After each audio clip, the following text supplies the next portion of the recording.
I introduce John Corbet, one of the Corbets of Ballymoney, but at present a Cambridge student. How do you do? This is Miss MacKenna, our energetic secretary. I thought it better to let you in myself. This country is still sufficiently medieval to make spiritualism an undesirable theme for gossip. Give me your coats and hats. I'll put them in my own room. It's just across the hall. Or better sit down. Your watches must be fast. Mrs. Henderson is lying down, as she always does before a seance. We won't begin for 10 minutes yet. Miss MacKenna does all the real work of the Dublin Spiritualist Association. She did all the correspondence with Mrs. Henderson and persuaded the landlady to let her this big room and a small room upstairs. We're a poor society and couldn't guarantee anything in advance. Mrs. Henderson has come from London at her own risk. She was born in Dublin and wants to spread the movement here. She lives very economically and doesn't expect a great deal. We all give what we can. A poor woman with the soul of an apostle. Have there been many seances? Only 3 so far. I hope she will not mind my skepticism. I have looked into Meyer's Human Personality and a wild book by Conan Doyle, but am unconvinced. We all have to find the truth for ourselves. Lord Dunraven, then Lord Adair, introduced my father to the famous David Home. My father often told me he saw David Home floating in the air in broad daylight, but I didn't believe a word of it.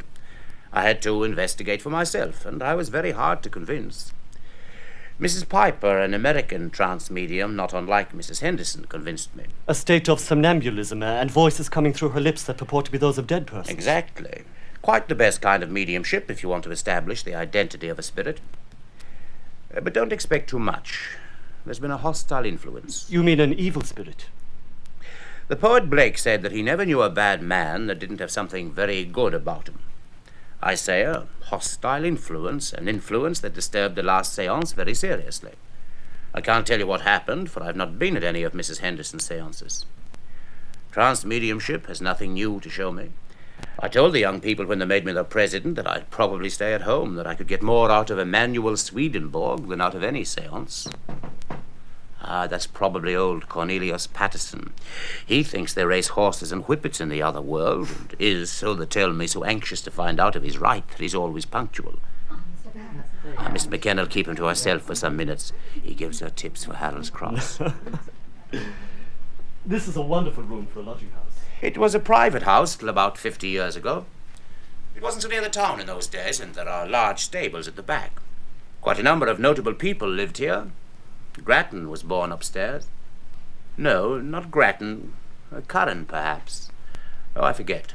But I do know that this house, in the early part of the 18th century, belonged to friends of Jonathan Swift, or rather of Stella. Oh? Swift chaffed her in the journal to Stella because of certain small sums of money she lost at cards, probably in this very room. Really? That was before Vanessa appeared upon the scene. It was a country house in those days, surrounded by trees and gardens. Somebody cut some lines from a poem of hers upon the window-pane. Tradition says Stella herself. Here they are, but you'll hardly make them out in this light. Where is Mrs. Henderson? Well, she's upstairs. She always rests before a seance. I must see her before the seance. I know exactly what to do to get rid of this evil influence. If you go up to see her, there'll be no seance at all. She says it's dangerous even to think, much less to speak of an evil Well, influence. then I shall speak to the president. Oh, better talk the whole thing over first in my room. Mrs. Henderson says there must be perfect harmony. Well, something must be done. The last seance was completely spoiled. Oh, that may be Mrs. Mallett. She's a very experienced spiritualist. Look, come to my room. Old Patterson and some others are there already. Oh, very well. I know those lines well. They are part of a poem Stella wrote for Swift's 54th birthday. Only 3 poems of hers and some lines she added to a poem of Swift's have come down to us. But they are enough to prove her a better poet than Swift. Even those few words on the window make me think of a 17th century poet, Donogh or Crashaw. You taught how I might youth prolong by knowing what is right and wrong. How from my heart to bring supplies of lustre to my fading eyes. How strange that a celibate scholar well on in life should keep the love of 2 such women. He met Vanessa in London at the height of his political power. She followed him to Dublin. She loved him for 9 years, perhaps died of love. But Stella loved him all her life. I've shown that writing to several persons, and you're the first who's recognized the lines. Well, I am writing an essay on Swift and Stella for my doctorate at Cambridge. I hope to prove that in Swift's day men of intellect reached the height of their power, the greatest position they ever attained in society and the state, that everything great in Ireland and in our character, in what remains of our architecture, comes from that day that we have kept at sea longer than England. A tragic life. Bolingbroke, Harley, Ormond, all those great ministers that were his friends, banished and broken. No, I do not think you can explain him in that way. His tragedy had deeper foundations. His ideal order was the Roman Senate, his ideal men, Brutus and Cato. Such an order and such men had seemed possible once more. But the movement passed, and he foresaw the ruin to come. Democracy, Rousseau, the French Revolution. That is why he hated the common run of men. I hate lawyers, I hate doctors, he said, though I love Dr. So-and-so and Judge So-and-so. That is why he wrote Gulliver. That is why he wore out his brain. That is why he felt Seva indignatio. That is why he sleeps under the greatest epitaph in history. You remember how it goes. It is almost finer in English than in Latin. He has gone where fierce indignation can lacerate his heart. No more. Here it is. Now, something must be done, Dr. Trench, to drive away the influence that has destroyed our seances. I have come here week after week at considerable expense. I am from Belfast. I am by profession a minister of the gospel. I do a great deal of work among the poor and ignorant. I produce considerable effect by singing and preaching, but I know that my effect should be much greater than it is. And my hope is that I should be able to communicate with the great evangelist Moody. I want to ask him to stand invisible beside me when I speak or sing, and lay his hands upon my head, and give me such a portion of his power that my work may be blessed as the work of Moody and Sankey was blessed. What Mr. Johnson says about the hostile influence is quite true. The last two seances were completely spoiled. I'm thinking of starting a tea shop in Folkestone. I followed Mrs. Henderson to Dublin to get my husband's advice.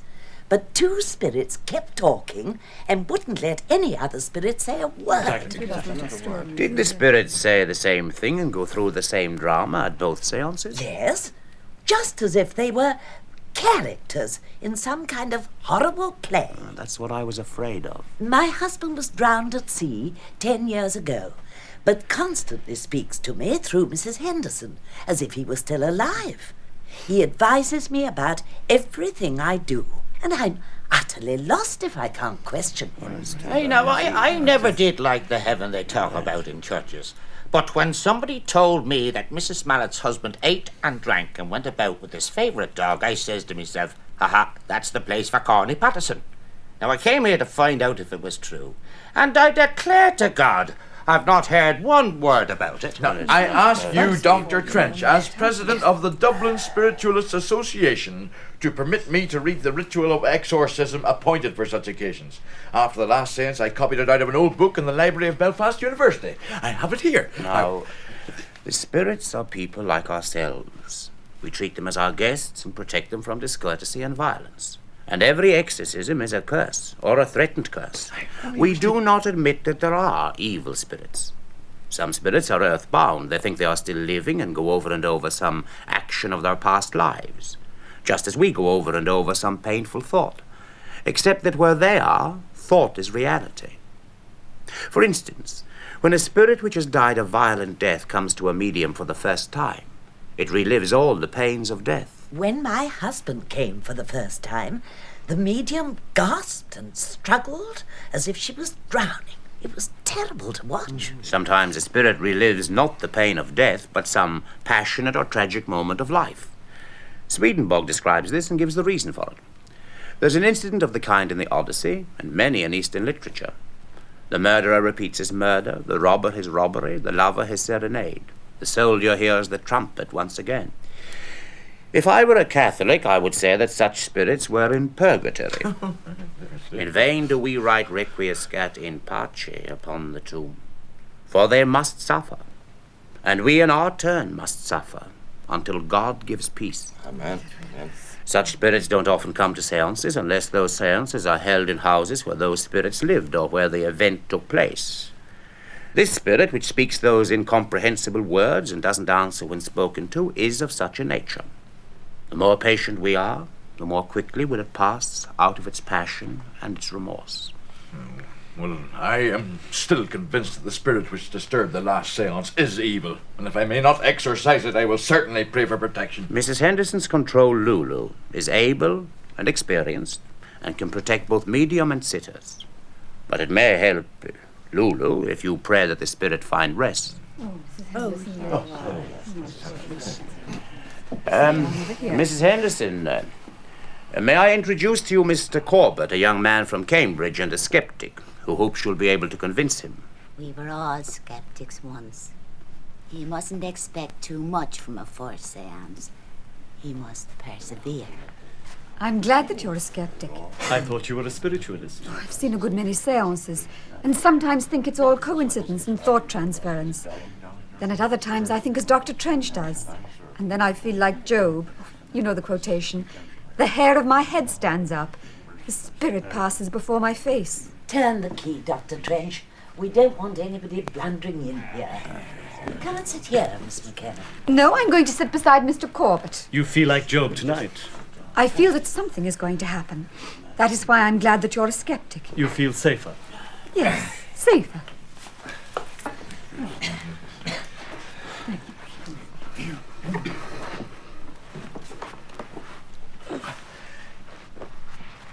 Well, I'm glad to meet all my dear friends again, and to welcome Mr. Corbet amongst us. As he is a stranger, I must explain that we do not call up spirits. We make the right conditions and they come. I do not know who is going to come. Sometimes there are a great many and the guides choose between them. The guides try to send somebody for everybody, but do not always succeed. If you want to speak to some dear friend who has passed over, do not be discouraged. If your friend cannot come this time, maybe he can next time. My control is a dear little girl called Lulu, who died when she was 5 or 6 years old. She describes the spirits present and tells us what spirit wants to speak. Miss McKenna, a verse of a hymn, please, the same we had last time, and will everyone join in the singing? Son of my soul, thou Saviour dear, it is not night if thou be near. O may no earth-born cloud arise to hide thee from thy servant's eyes.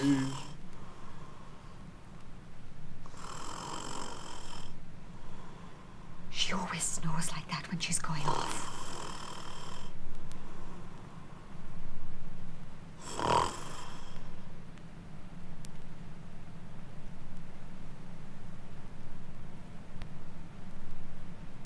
Lulu's so glad to see all her friends. And we are glad you've come, Lulu. Lulu glad to see new friend. She's speaking to you. Thank you, Lulu. You mustn't laugh at the way I talk. I am not laughing, Lulu. Nobody must laugh. Lulu does her best but can't say big, long words.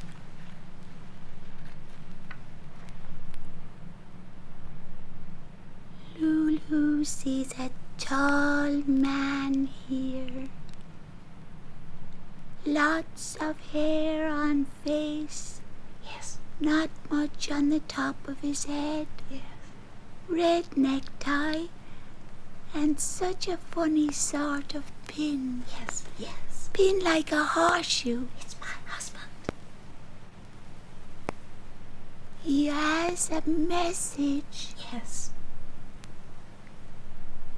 Lulu can't hear. He is too far off. He has come near. Lulu can hear now. He says, drive that man away. He is pointing to somebody in the corner, that corner over there. He says it is the bad man who spoilt everything last time. If they won't drive him away, Lulu will scream. That horrible spirit again. Last time he monopolized the seance. He wouldn't let anybody speak but himself.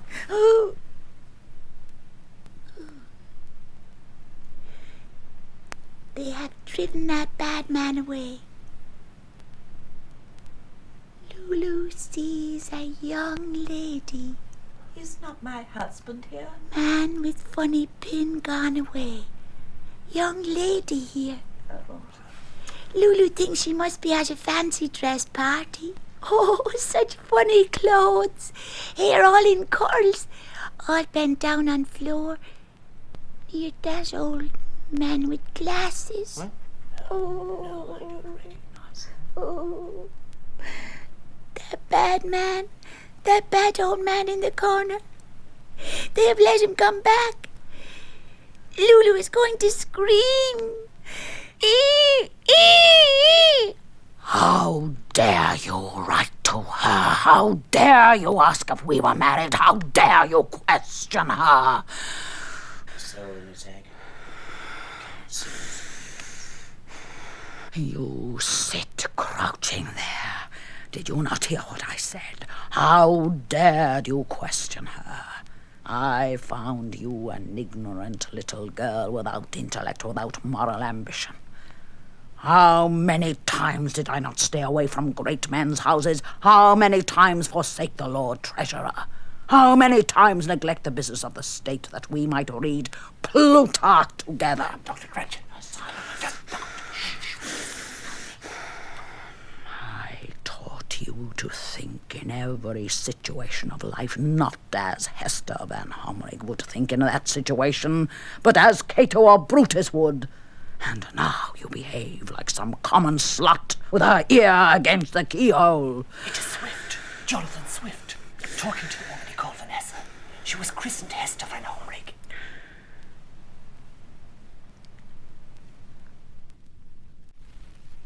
I questioned her, Jonathan, because I love. Why have you let me spend hours in your company if you did not want me to love you? When I rebuilt Rome in your mind, it was as though I walked its streets. Was that all, Jonathan? Was I nothing but a painter's canvas? My God, do you think it was easy? I was a man of strong passions, and I had sworn never to marry. If you and she are not married, why should we not marry like other men and women? I loved you from the first moment when you came to my mother's house and began to teach me. I thought it would be enough to look at you, to speak to you, to hear you speak. I followed you to Ireland 5 years ago, and I can bear it no longer. It is not enough to look, to speak, to hear. Jonathan, I am a woman. The women Brutus and Cato loved were not different. I have something in my blood that no child must inherit. I have constant attacks of dizziness. I pretend they come from a surfeit of fruit when I was a child. I had them in London. There was a great doctor there, Dr. Arbuthnot. I told him of those attacks of dizziness. I told him of worse things. It was he who explained. There is a line of Dryden's. Oh, I know. Great wits are sure to madness near allied. If you had children, Jonathan, my blood would make them healthy. I will take your hand. I will lay it upon my heart, upon the Van Homrig blood that has been healthy for generations.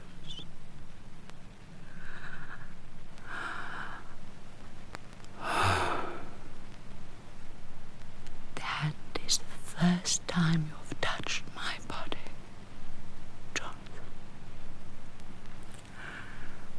What do I care if it be healthy?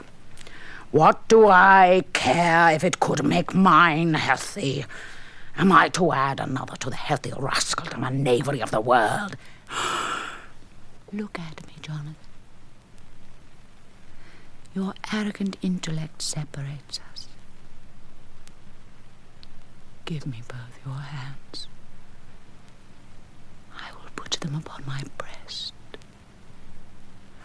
Oh, it is white, white as the gambler's dice, white ivory dice. think of the uncertainty. Perhaps a mad child, perhaps a rascal, perhaps a knave, perhaps not, Jonathan. The dice of the intellect are loaded, but I am a common ivory dice.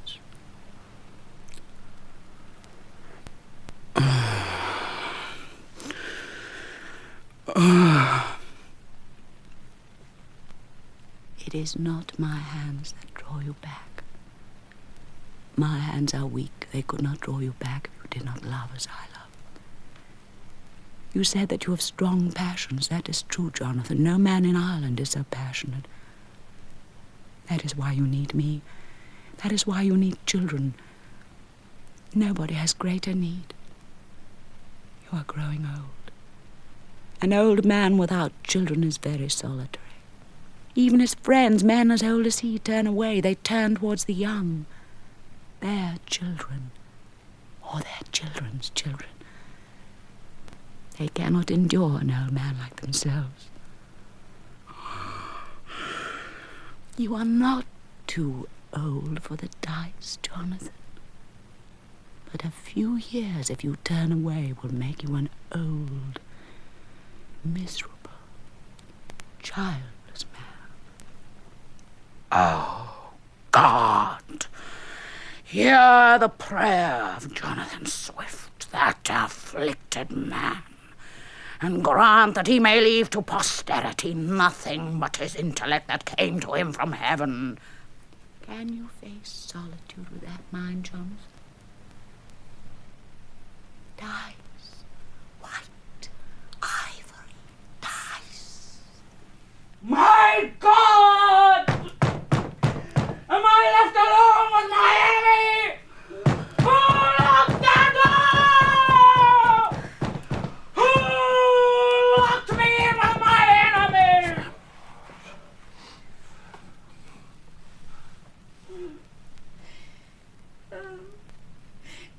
Oh, bad old man. Do not let him come back. That old man does not know he is dead. Lulu can't find fathers, mothers, sons that have passed over. Power almost gone. Another verse of hymn. Everybody sing. Hymn will bring good influence. Child of thine, has heard today the voice divine. Now Stella. gracious work begin. Listen, O Lord, lie down in sin.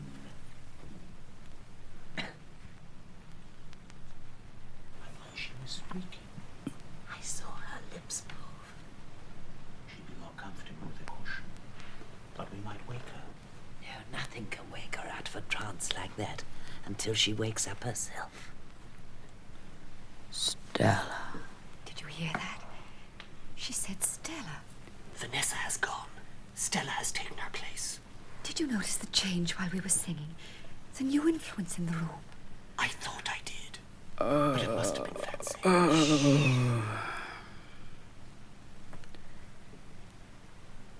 Have I wronged you, beloved Stella? Are you unhappy? You have no children. You have no lover. You have no husband. A cross and aging man for friend. Nothing but that. But no, do not answer. You have answered already in that poem you wrote for my last birthday. With what scorn you speak of the common lot of women, with no endowments but a face. Before the 30th year of life, a maid forlorn or hated wife. It is the thought of the great Chrysostom, who wrote in a famous passage, that women loved according to the soul, loved as saints can love, keep their beauty longer, have greater happiness than women loved according to the flesh. That thought has comforted me, but it is a terrible thing to be responsible for another's happiness. There are moments when I doubt, when I think Chrysostom may have been wrong. But now I have your poem to drive doubt away. You have addressed me in these noble words. You taught how I might youth prolong, by knowing what is right and wrong, how from my heart to bring supplies of lustre to my fading eyes, how soon a beauteous mind repairs the loss of changed or falling hairs, how wit and virtue from within can spread a smoothness o'er the skin. The words upon the window-pane. Then, because you understand that I am afraid of solitude, afraid of outliving my friends and myself, you comfort me in that last verse. You overpraise my moral nature when you attribute to it a rich mantle.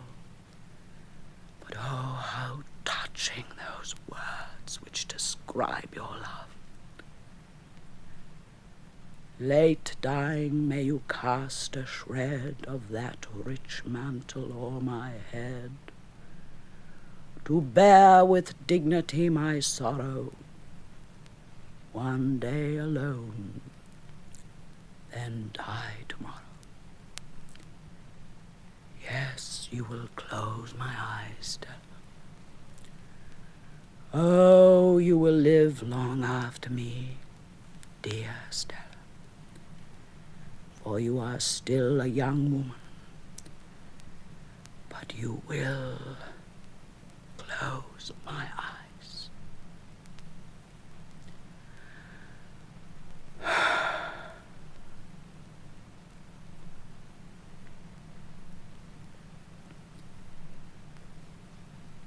Bad old man gone. Power all used up. Lulu can do no more. Bye, friends.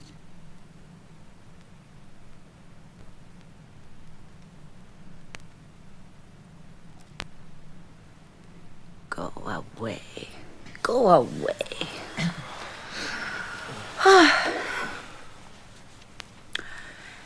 I saw him a moment ago. Has he spoilt the seance again? Yes, Mrs. Henderson, my husband came, but he was driven away. Dr. Trench, I think we'd better Mrs. take Henderson some... is very tired. We must leave her to rest. You did your best, and nobody can do more than that. No, I can't take any money, not after a seance like that. Of course you must take it, Mrs. Henderson. God bless you. A bad seance is just as exhausting as a good seance, and you must be paid. No, please don't. It's very wrong to take money for such a failure. Well, God bless you. No, the jockey is paid whether he wins or not. God bless you. That spirit rather thrilled me. If you insist, I must take it. I shall pray for you tonight. I shall ask God to bless and protect your seances. Thank you, Reverend. I know you are tired, Mrs. Henderson, but I must speak to you. I have been deeply moved by what I've heard. And this is my contribution to prove that I am satisfied, completely satisfied. Oh, no. Nobody ever gives me more than 10 shillings, and yet the seance was a failure. Well, when I say that I am satisfied, I do not mean that I am convinced it was the work of spirits. I prefer to think that you created it all, that you are an accomplished actress and scholar. In my essay for my Cambridge doctorate, I examined all the explanations of Swift's celibacy offered by his biographers and proved that the explanation you selected was the only plausible one. But there is something I must ask you. Swift was the chief representative of the intellect of his epoch, that arrogant intellect free at last from superstition. He foresaw its collapse. He foresaw democracy. He must have dreaded the future. Did he refuse to beget children because of that dread? Was Swift mad? Or was it the intellect itself that was mad? Who are you talking of, sir? Swift, of course. Swift? I don't know anybody called Swift. Jonathan Swift, whose spirit seemed to be present here tonight. What, that dirty old man? Well, he was neither old nor dirty when Stella and Vanessa loved him. I saw him very clearly just as I woke up. His clothes were dirty, his face covered with boils. Some disease had made one of his eyes swell up. It stood out from his face like a hen's egg. He looked like that in his old age. Stella had been dead a long time. His brain had gone. His friends had deserted him. The man appointed to take care of him beat him to keep him quiet. Ah, now they're old, now they're young. They change all in a moment as their thought changes. It's sometimes a terrible thing to be out of the body. God help us all. Come along, Corbett. Mrs. Henderson's tired out. Well, goodbye, Mrs. Henderson. God bless you. Oh, how tired I am. I'd be the better of a cup of tea.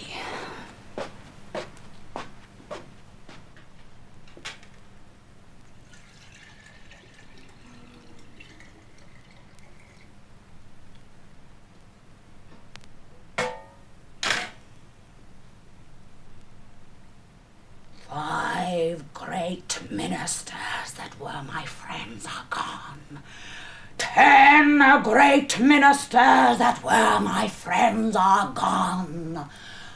I have not fingers enough to count the great ministers that were my friends and that are gone.